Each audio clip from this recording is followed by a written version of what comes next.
Hi, I'm Chris, welcome back to FRAG-MENTAL. Thank you for joining me. There are a lot of intense fragrances out there, but the problem is most of them aren't very intense. The fragrances I'm talking about in this video definitely are. This is what intense fragrances should smell like.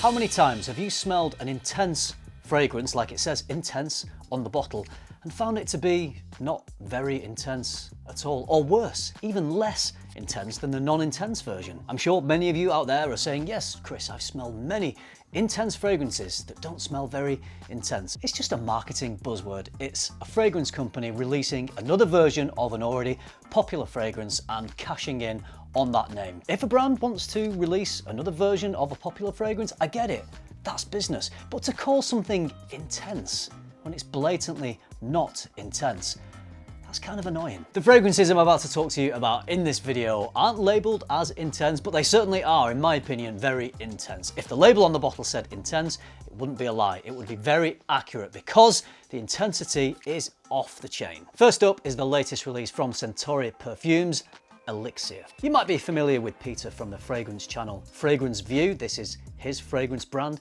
This one has cognac, coffee, caramel, cedarwood, sandalwood, patchouli, and musk. Not only is this fragrance intense, even though it's not labelled as intense, but what it is labelled as is Elixir. That's its name, and this really earns that name Elixir, more so than the multitude of Elixir fragrances that are currently flooding the market. I actually did a video recently about Elixir fragrances and where the term Elixir has come from and why it's suddenly become so popular. And basically, it is a tonic or a potion that can magically cure illnesses or even provide eternal life, the elixir of life. Obviously, no such thing exists, but it's this magical potion idea that elixir fragrances are really leaning into. So to me, an elixir fragrance has to be good enough to be referred to as magical. Obviously, it's not real magic, but you could describe a really good fragrance as having a magical effect on the skin or a magical smell in the air. And basically, that just means it's a really good fragrance. The name Elixir doesn't mean a great deal, it's just a marketing term, but for a fragrance to really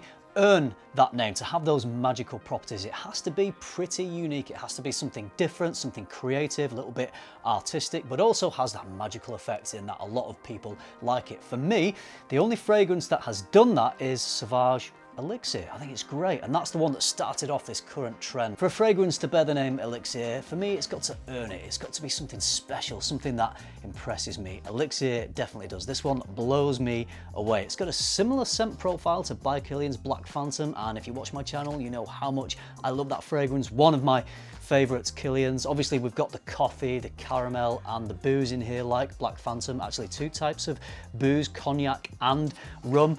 But I would say Black Phantom is a little bit different. It's more rounded, more mellow, whereas Elixir from Centauri is definitely sharper and more intense. I feel like the intensity is coming from the coffee, and I spoke to Peter about this, and he mentioned using some sort of espresso extraction or something, but the coffee note here is magnificent. It is like a really strong espresso coffee. No piddling around with milky coffee here, no lattes. This is straight up intense black espresso coffee. Despite this intensity, it's all balanced out because the boozy, sweet, gourmand qualities really are allowed to shine through as well. Ultimately, these things combined make this fragrance a fairly mass appealing, easy wear for me. In fact, I'd say that it's possibly the most mass appealing fragrance that Peter has produced. Let me just put that into some context though, not mass appealing in the style of many designer fragrances that smell a little bit generic and not very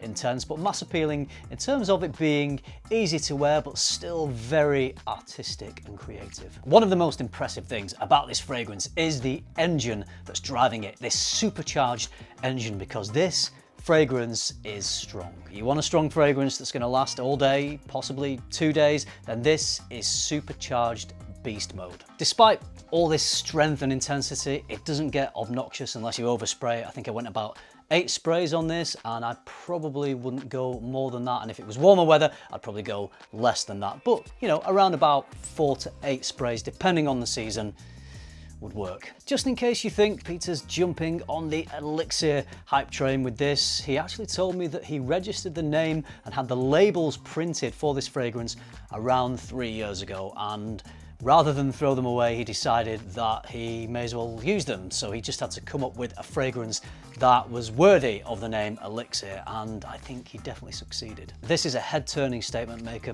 perfect for autumn or winter, but personally, I wouldn't have a problem wearing this all year round. It's extrait concentration, which is one of the reasons it's so strong. This is selling on Peter's website. I'll leave a link down below in the description. It's £96 for 30ml, which I think is pretty reasonable. This is one of the fragrances of the year for me. I am loving this, and just look at that bottle.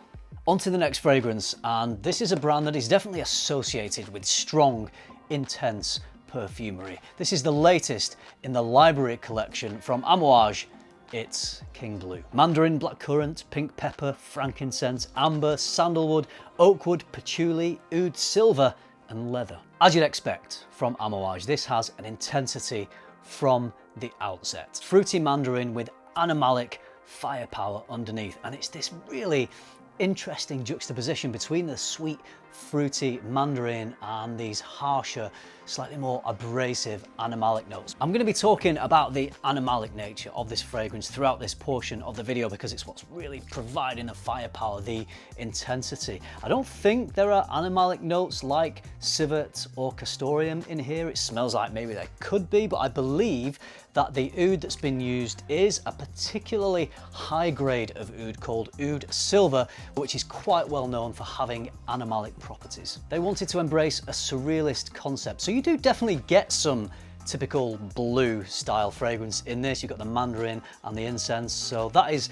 the most noticeable in the opening of the fragrance, but it's not a purebred blue fragrance in the opening at all. You definitely detect that animalic firepower underneath. In the opening though, I would say it's fairly well balanced. It's about 50-50 between this blue style scent profile and then these harsher animalic notes, but as it dries down and we start to develop and get into the mid or the initial dry down of the fragrance, the blue style smells, the mandarin, starts to fade a little more into the background and the animalic oud definitely becomes more prominent. I'd say at this stage we're probably at the 30 to 60 minute mark, but it changes again. It develops further because when it settles into the dry down, which is what you're going to get for the majority of wearing this fragrance, it becomes balanced for me between everything. We've got a little bit of the mandarin, we've got the incense, so the blue style scent profile, you've got some animalic undertones, but they do subside and go a little more into the background, and you get this sweet, woody,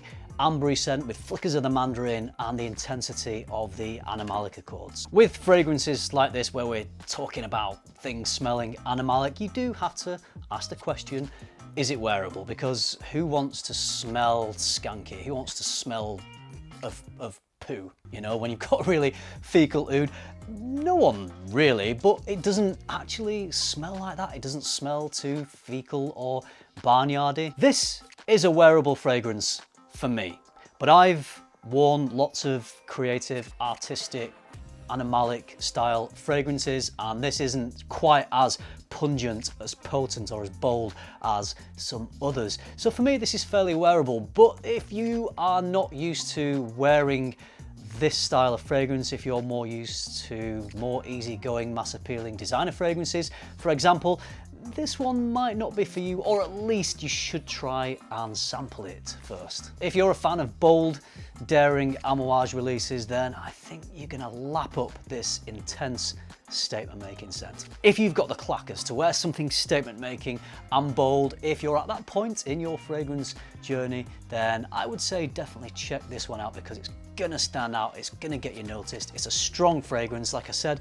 it's got that intensity. This is another bold release from Amouage and worthy of the library collection. Now I'm saying that it's wearable to me, but it's not an everyday wear. This is not something that I would choose to just throw on for the gym or just to wear casually. For me, this is a proper perfume. This is something that I would want to wear for some kind of event or special occasion. So every once in a while, this is something that I would put on when I'm wearing an outfit to match. I'm going to an occasion that matches it. So once in a while, King Blue is going to smash it for me. Retail on this bad boy is £395 or $500 US. If you are an Amouage fan, if you've purchased from them before, you'll know that this is the price point for the library collection, and you're not going to have an issue with that fairly high price. One thing's for sure, these are both intense fragrances, and I know designer brands aren't going to make fragrances that smell quite as bold and intense as these. I still think there is scope